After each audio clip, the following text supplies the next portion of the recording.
खोजते पहुंचे। जब वहां गए तो कपिल महाराज के आश्रम में घोड़ा बंधा हुआ देखा।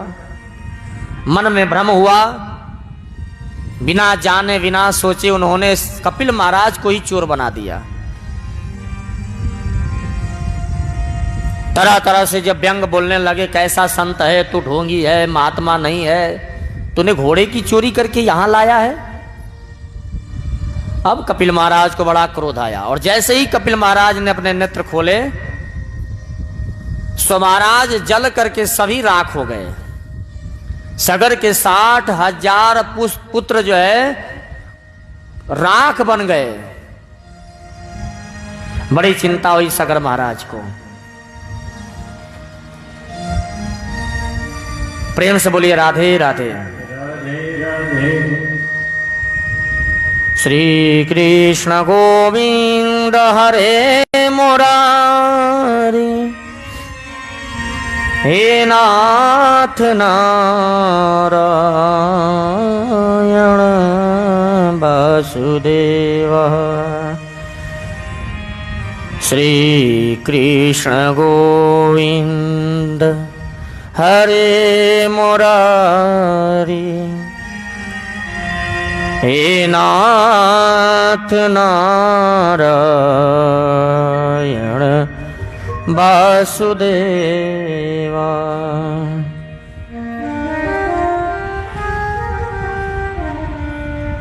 इसके बाद इसी वंशज में असमंजस के पुत्र संसुमान ने बड़ी कठिन तपस्या किया तो कपिल महाराज को प्रसन्न किया।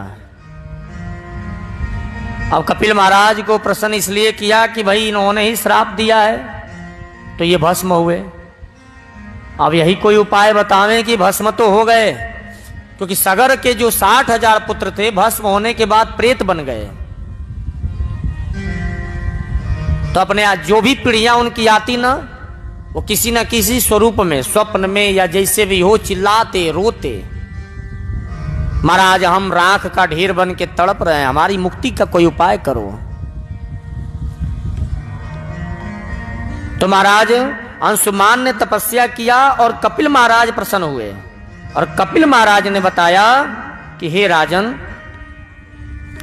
वामन भगवान के चरण पखार कर ब्रह्मा जी ने जो कमंडल में रखा है वह गंगा है। अगर वह जल इस धरती पर आ जाए किसी भी प्रयास से और उसका स्पर्श अगर इनको हो जाए तो ये जितने 60,000 आपके वंशज हैं, पूर्वज हैं, इन सब का कल्याण हो जाएगा। महाराज अंशुमान ने ब्रह्मलोक से गंगा जी को उतार कर लाने के लिए बहुत तपस्या किया, सब लोग जानते हैं, परंतु ला नहीं पाए। और अंत में यह काम भगीरथ राजा ने किया। भगीरथ ने घोर तपस्या किया तो ब्रह्मा जी को प्रसन्न किया, फिर ब्रह्मा जी की आज्ञा से शिव जी को प्रसन्न किया। क्योंकि ब्रह्मा जी को जब प्रसन्न किए तो ब्रह्मा जी ने कहा हम कमंडल का जल तो छोड़ देंगे, परंतु इस जल का वेग इतना है कि अगर ये धरती पर जाएंगी गंगा तो सारा प्रलय आ जाएगा।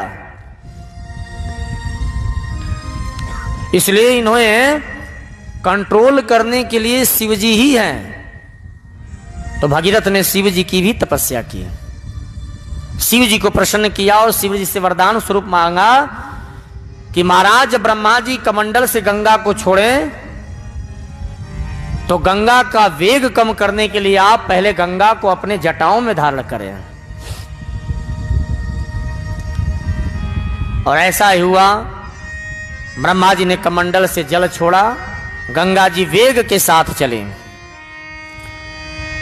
शिव जी ने जटाओं में लपेटा और जटाओं से महाराज धारा छोड़ा, जो हिमालय से होती हुई गंगा धरती लोक पर आई। बोलिए गंगा मैया की।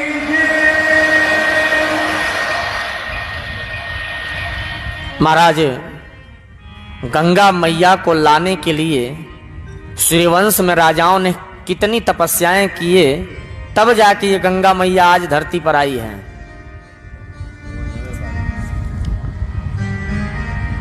बहुत लोग तो ऐसे ऐसे हैं, आप एक चीज जानिए, जो चीज आपके पास होती है ना, उसका महत्व तो आपको नहीं समझ में आता है। अगर यही गंगा जी आपसे दूर बहती 10, 20, 50 किलोमीटर दूरी पे, तो मन में आता है कि अरे थोड़ा स्नान कर लेते, थोड़ा गंगा जी में चल के डुबकी लगा लेते। लेकिन आज गंगा जी आसपास में आपके बह रही हैं, तो बहुत ऐसे भी लोग होंगे जो कभी गंगा जी का आज तक दर्शन भी नहीं किए होंगे। मैंने अपने एक जज